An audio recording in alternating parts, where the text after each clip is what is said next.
भैया फगुनिया बदला नहीं गया है। ओ हमारी जान खाता भैया हो ये मोहबा से अब खाना देखाऊंगी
बस जा रही है, इसी रोड से जाओ।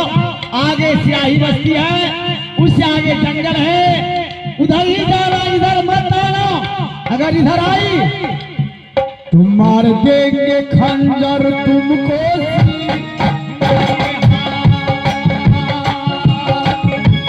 मार देंगे खंजर तुमको सी।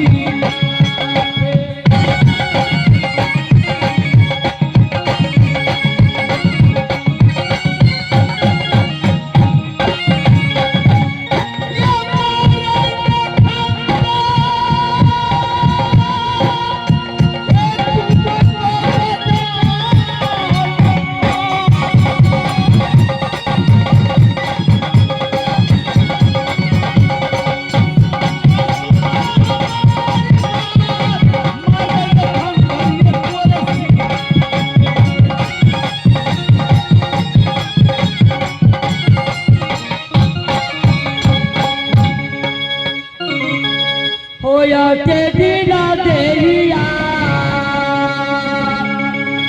दीदी गैला का करो रखे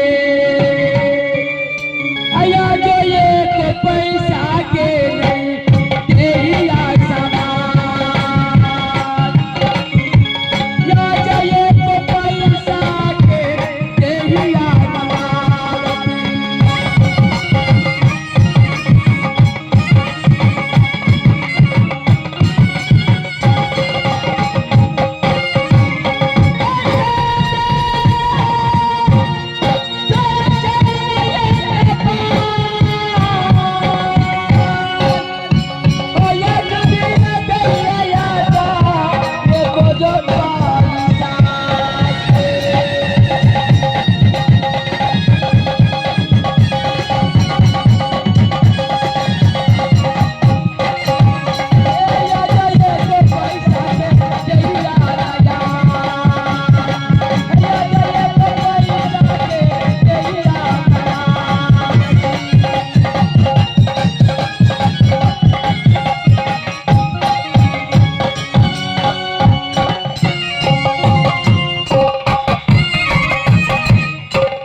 ऋषि में मोहबा में रहती थी, रानी नहीं तो रानी बनकर रहती थी।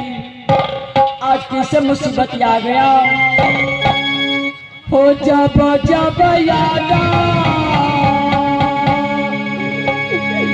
दीदी के अब जब पाके